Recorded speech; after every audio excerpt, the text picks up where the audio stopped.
Link TV presents Mosaic World News from the Middle East. Here are today's top stories.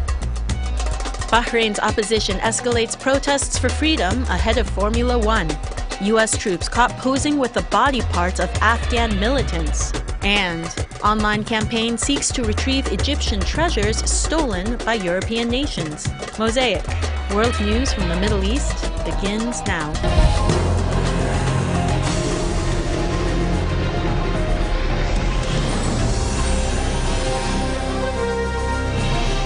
The Bahraini opposition continues to organize demonstrations for the third consecutive day to protest the hosting of the Formula One race scheduled to begin on Friday. Thousands took to the streets in the Dir area of al-Muharraq Island, carrying pictures of those who were killed in the protests. Reuters agency quoted activists saying security forces arrested over 60 opposition activists in the past few days.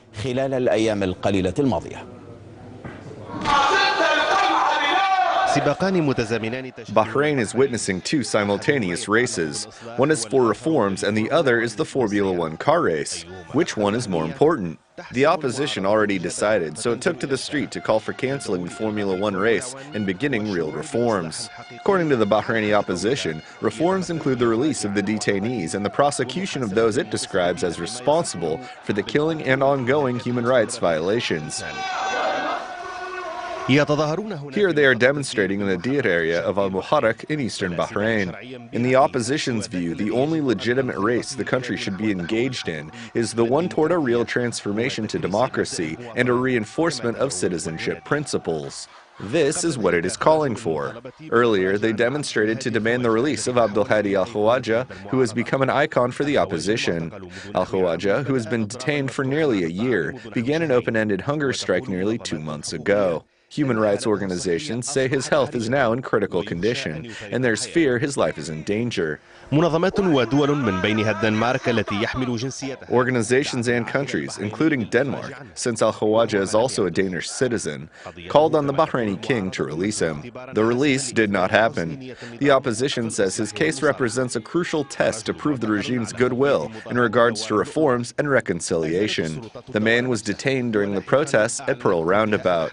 The authorities demolished the monument and later announced an end to martial law, formed a fact-finding commission, and the king announced the regime is committed to implementing the commission's recommendations.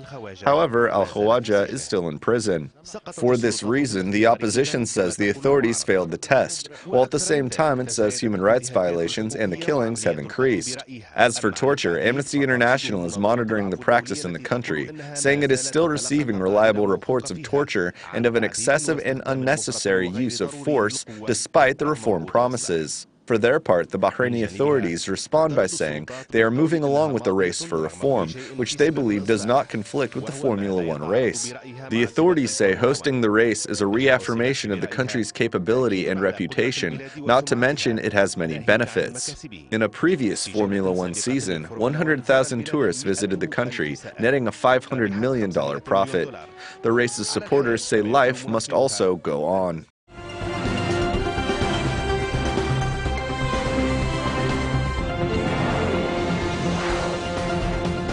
Recently released photographs show U.S. soldiers smiling as they pose next to the mangled remains of militants in Afghanistan. The photos, obtained by the Los Angeles Times, were taken on different occasions in the southern Suburb province back in 2010. The U.S. military says it is investigating the incidents. A series of similar scandals have strained U.S.-Afghan relations.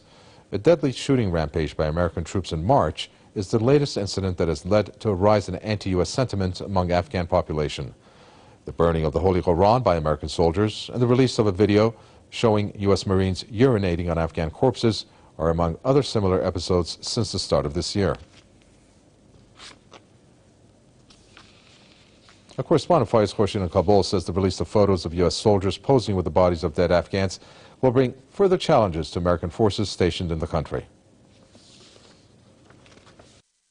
There are 18 pictures showing American forces posing with the bodies of dead militants in Zabul province. They were sent twice to Zabul province to investigate the dead bodies of those militants. I believe that these latest pictures showing American forces violating the army standards come at a very sensitive time, at a time that the U.S. is planning to sign a strategic pact with the Afghan government. Military experts now in Afghanistan believe that this latest scandal would further bring more challenges for the American forces stationed in Afghanistan. Well, interestingly, when the copies of the Holy Quran were burned by the American forces in Bagram Air Base, the top U.S. military man John Allen and other American officials here in Afghanistan promised that they're going to thoroughly investigate these incidents. As you know, civilians were also killed in Kandahar, and they promised a thorough investigation. But still, we don't know about the findings of those investigations. And those who burned the copies of the Holy Quran were not brought to justice yet. That was the main demand of the Afghan people. Now, this new scandal, I'm sure that the Afghan lawmakers as well as the local people in the Afghan president would come out with new demands to bring those who are behind this incident into trial. But I don't think that it would happen. More Shia Muslims have been killed in Pakistan amid continuing sectarian violence in the country. Police say 5 people, including a principal of an educational institute, were shot dead by unknown gunmen in the southern city of Karachi. 55-year-old Imran Zaidi was attacked on his way home from Jinnah Polytechnic Institute. Dozens of Shias have been killed across Pakistan over the past few days. The murders have triggered regional as well as international condemnation. Karachi's largest political party, Muttahideen Qawmi Movement, has condemned the attack on the minority community. Human rights groups have criticized the Pakistani government for its failure to stem the rising tide of violence against Shias. The International Criminal Court's chief prosecutor is in Libya to discuss the trial of former dictator Muammar Gaddafi's son, Saif al-Islam. The situation is the judges of the International Criminal Court ordered to surrender Saif. Libya government say that they will challenge the admissibility of the case before the end of April, and then the judge will decide, not the prosecutor. So that's the situation.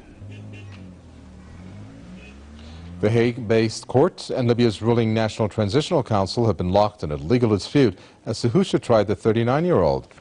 Saif al-Islam is accused of crimes against humanity during the Libyan revolution. Tripoli says he should be tried at home before a Libyan court, but the ICC wants him to be sent to The Hague for trial. Saif al-Islam was captured in November following the death of his father and the fall of Tripoli. He's been held in the Libyan city of Zintan ever since.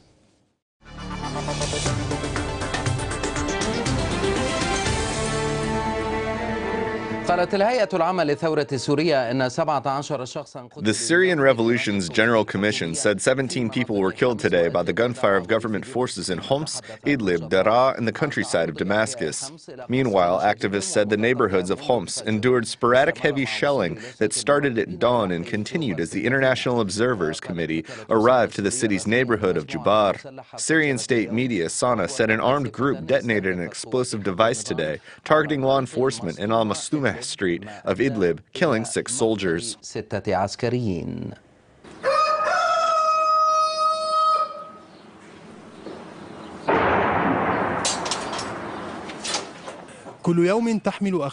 Dissidents in Syria send their news every day. Their video clips filmed in Homs report artillery and rocket shelling of the city. The Syrian government that says it is committed to the ceasefire and the initiative of UN Arab League envoy Kofi Annan did not comment on the reports of the shelling, but its media networks reported security forces seized weapons and captured groups they described as terrorists. According to activists, the shelling of Homs began early in the morning as the International Observers delegation arrived to the city and met with the residents. The Syrian army's military operations continued in many regions. Activists said the bombardment targeted Jabal al-Zawiya in Idlib, and an arrest campaign took place in the province that also witnessed new defections from the army's ranks, as displayed in this video. They kill, displace, and arrest unarmed civilians. They desecrate holy sites and violate their sanctity. وفي درعا التي كثف الأمن السوري حواجزه ونقاط التفتيش في قراها قال معارضون Syrian security set up barricades and checkpoints in Dara'a's countryside. Dissidents say gunfire and explosions were heard this morning in the city. Opposition figures spoke of raid campaigns and warplanes hovering over Hama and its countryside. In Aleppo, 2 explosive devices were detonated Tuesday night. The Syrian Observatory for Human Rights said one of them targeted a bus carrying security members and killed 3 security soldiers and 2 civilians.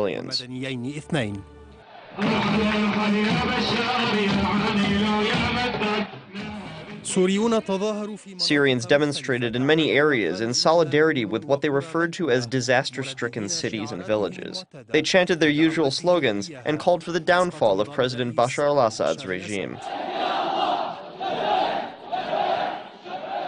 Wa'il Hajar, BBC. قال رئيس بعثة المراقبين الدوليين أحمد حميش أن فريقه مستمر باتصالاته. The head of the UN Observers delegation to Syria, Ahmed Hamish, said his team is continuing to make contact with the Syrian government and opposition. He denied that gunfire was directed at him in Arbaeen area in the countryside of Damascus. An amateur uploaded a video showing angry Syrian protesters in Arbaeen following a UN car and attaching a banner on it that mocked the International Observers mission. They chanted slogans in support of the Free Syrian Army. بشعارات مؤيدة للجيش السوري الحر كما يبين شريط الفيديو صوت طلقة رصاص قريب. In addition, the sound of gunfire could be heard in the video showing the demonstration site, causing the protesters to disperse. Syrian activists accused the Syrian army of opening fire at the march, wounding a number of protesters.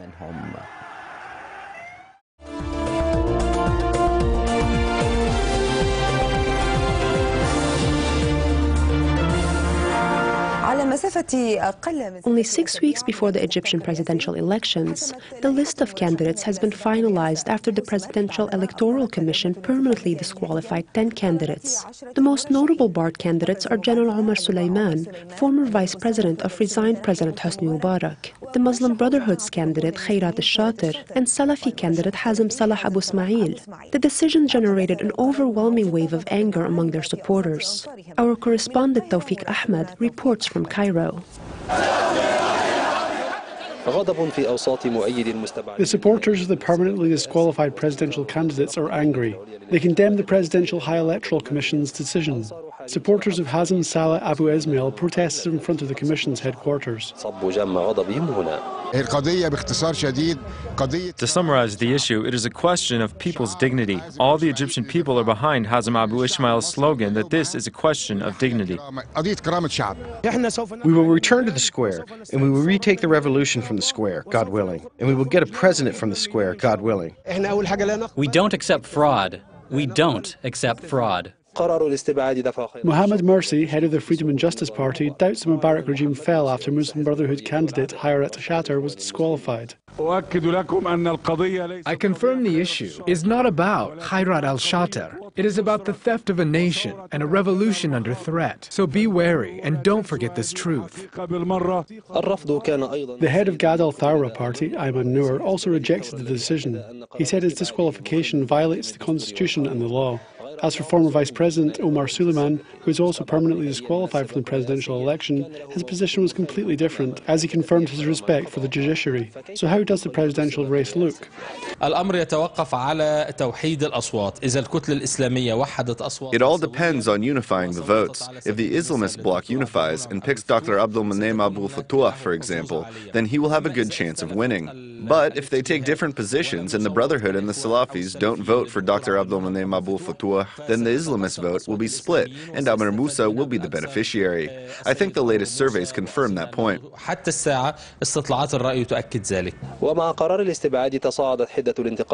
The decision to disqualify candidates heightened the criticism of the Constitutional Declaration's Article 28, from which the Presidential High Electoral Commission has derived its decision. This has led many to question the presidential elections that will be held late next month.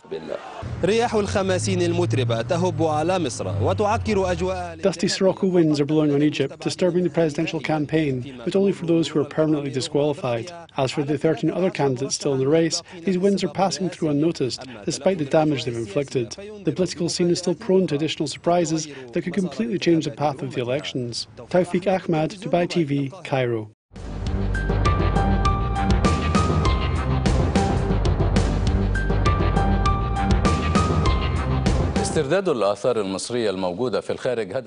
Retrieving Egyptian monuments from abroad is the goal of a campaign launched on the social networking site Facebook. The campaign is trying to collect 1 million signatures to ask UNESCO to return the country's major treasures from abroad. Among them are Nefertiti's head and the statue of the engineer of the greatest pyramid. The Return of the Great Five is not the title of a film or a police novel. It's the name of a campaign launched on the social networking site Facebook to collect 1 million signatures to demand that UNESCO return 5 Egyptian monuments located in European countries in light of these monuments' great value and importance. The monuments are a metal coin that belonged to Cleopatra VII, the statue of Humayun, who is the engineer of the greatest pyramid, the oldest map in the world, an old linen garment, and Nefertiti's head. Those 5 major pieces are equally important. First, a law should be enacted. And second, can you imagine what it means for 1 million Egyptians to demand their monuments? And throughout this demand, I will go around universities, institutes, and schools to teach people about the Great Five. I would go all around Egypt to teach about these national treasures. I can go to any university, faculty, or school, and any organization. We should start teaching about the Great Five. Egyptian monuments in European countries are generating billions of dollars at a time when our need for such treasures is growing, and they could be used to revive tourism and increase our national revenue. There are tens of thousands of very important monuments that are found abroad.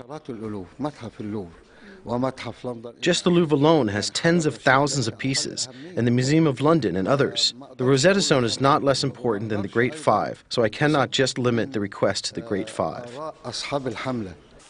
The campaign for the return of the Great Five resonated in the archaeological sector and generated many reactions. This stir-up will be beneficial for us, but I don't think they will give us back something as valuable as Nefertiti's head. It's impossible. If Nefertiti's head was theirs and we had it, we would not give it back to them. The campaign might help us in the reconciliation process. It might make them want to put an end to all this trouble and force them to give us back something. This process will take a lot of effort, and we should not lose hope. We should do our best to retrieve our valuables. The demand for the return of our important monuments located abroad and the insistence that they be retrieved must be somehow beneficial, whether it's with their return or by receiving part of the money these touristic monuments generate. Suzanne Mustafa, Nile TV.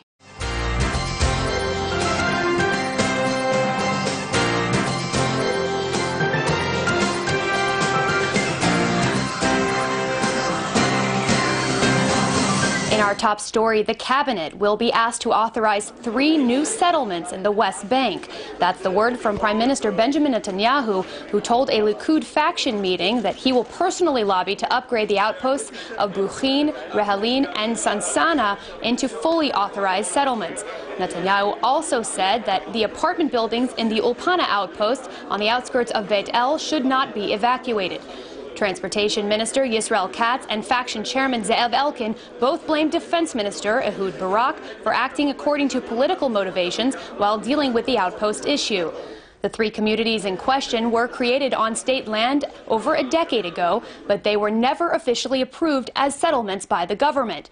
The last time the cabinet approved a new settlement was Negahot back in 1999. During a 2-day visit to Colombia, Defense Minister Ehud Barak addressed the latest nuclear negotiations with Iran. He told Army Radio that Israeli military action against Iran's nuclear sites remains an option, even as diplomatic efforts continue. Barak added that Israel has not made a commitment to the United States that it will refrain from attacking Iran's nuclear facilities while talks are ongoing. Barak also expressed strong doubts that the latest round of negotiations will yield any progress, and reiterated concerns that the talks could waste what he described as precious time. The defense minister is slated to travel to Washington for talks on Thursday with U.S. Defense Secretary Leon Panetta. Secretary of State Hillary Clinton said that Washington will continue to pressure Iran as world powers prepare for the next round of nuclear talks in Baghdad. She stressed that the burden now falls on Tehran to prove that it is serious. We're going to keep the sanctions in place and the pressure on Iran as they consider what they'll bring to the table in Baghdad, and we'll respond accordingly. Prime Minister Benjamin Netanyahu is slated to hold talks with his Palestinian counterpart Salam Fayyad later this evening. Details of the location and time of the summit remain unclear, and very little information has been released to the media. If the talks do take place, it will be the first time the two leaders have met and the highest level Israeli-Palestinian talks in over 15 months. Fayyad is expected to give Netanyahu a letter from PA chairman Mahmoud Abbas that lays out the Palestinian conditions for returning to direct negotiations, which have been on hold since September 2010. In the letter, Abbas demands that Israel put a total freeze on settlement construction in the West Bank. He also sets out clear parameters for discussions on future borders and demands the release of all Palestinian prisoners held since before the signing of the Oslo Accords in 1993. Palestinian sources said that Fayyad will be accompanied by Chief Palestinian negotiator Saif Barakat and PLO Secretary General Yasser Abed Rabo. Ahead of today's planned meeting, Defense Minister Ehud Barak urged the Palestinians to return to the negotiating table without preconditions. Our present government, headed by Netanyahu, once again, we propose to the Palestinians, let's strike a deal.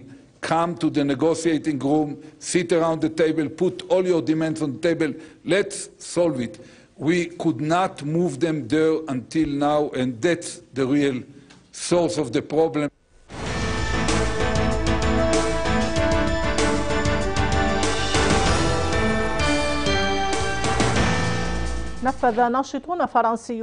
In observance of the International Palestinian Prisoners' Day, French and European activists who were prevented from traveling to occupied Palestine held a solidarity rally in Paris. The demonstrators chanted slogans denouncing the Israeli occupation over its violations of Palestinian prisoners' rights.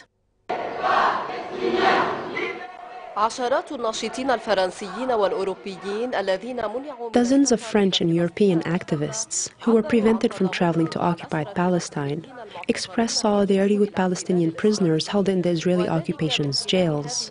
The activists organized a demonstration denouncing the Israeli occupation authorities' crackdown on Palestinians and solidarity activists. The demonstrators called on the French government not to succumb to Israeli pressure.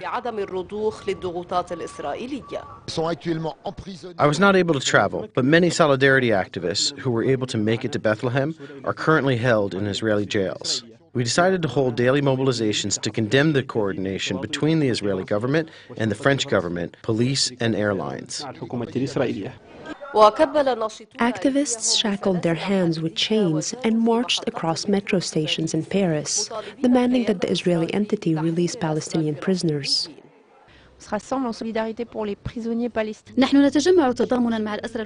We are gathering to express solidarity with Palestinian prisoners. Although we were barred from traveling, our ordeal is nothing compared to what the Palestinians endure on a daily basis.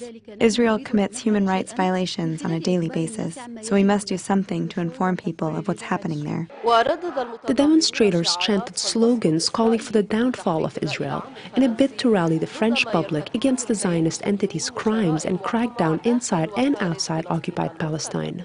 The voices of pro-Palestinian solidarity activists seem to be shaking the Zionist entity. In response, the occupation is mounting pressure aimed at silencing anyone rallying in support of the Palestinian national identity. Zina Jamal, Al-Alam, Paris. In observance of the International Palestinian Prisoners' Day, several Belgian and Palestinian groups held a demonstration in front of the European Union's headquarters in Brussels. The demonstrators called on the EU to mount pressure on the Zionist entity to immediately release all Palestinian political prisoners held in the occupation's jails. The Palestinian flag is once again flying high in front of the headquarters of the EU decision-making body in Brussels. This is part of a Palestinian mobilization that comes amid the Arab movements for change. The demonstration attracted Belgian and Arab activists who knocked strongly on EU doors as they marked Palestinian Prisoners' Day. Since 1967, more than 750,000 Palestinians have been imprisoned. European solidarity activists and our brothers came here today to submit a letter to the European Parliament and Commissioner, reminding them that human rights in the Palestinian territories have been violated for decades on a daily basis. Prisoners are a big part of an issue that is ignored. On the list of demands submitted to the EU, the demonstrators called for an immediate international mobilization to help put an end to the suffering of thousands of prisoners, including political activists, women and children. The first task facing European parliamentarians is to remove Palestinian resistance groups from the European list of so-called terrorist organizations. The second task is to lobby for the immediate release of 4,600 Palestinian political prisoners held in Israeli jails. The demonstration was held to express rage at the authorities' decision to ban a delegation from traveling to Palestine via Brussels airport as part of the Welcome to Palestine campaign launched last Sunday. The demonstrators accused European governments of adopting a double standard and conspiring with the Israeli entity instead of imposing sanctions on it. Palestinian Prisoners' Day activities will continue on various fronts, and organizers are calling for the launch of an official international solidarity campaign. Activities held in observance of Palestinian Prisoners' Day across various regions of Europe have once again highlighted the humanitarian implication of the prisoners' issue as an important component of the Palestinian plight, which seems to be re-emerging on the scene of developments after being overshadowed by the more than 1 year of Arab Spring revolutions. Karim Bakhshari, Al-Alam, Brussels. The views expressed on Mosaic are from contributing broadcasters, not Link TV or its sponsors. The production of Mosaic is made possible by grants from the John D. and Catherine T. MacArthur Foundation, the Wincoat Foundation, the Firedoll Foundation, and by support of viewers like you. Thank you. Watch Mosaic World News online. Stay up to date with breaking news, read our blog, get transcripts of past shows, and more at linktv.org/mosaic.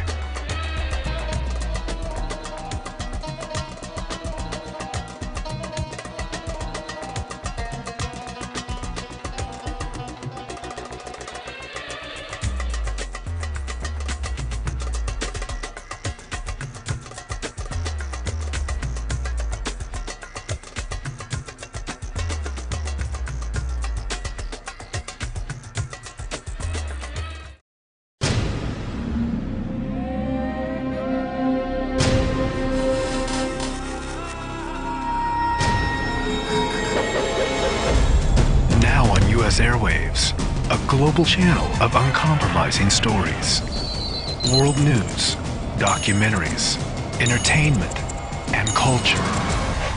Link TV, connecting you to the world. For more information, visit linktv.org.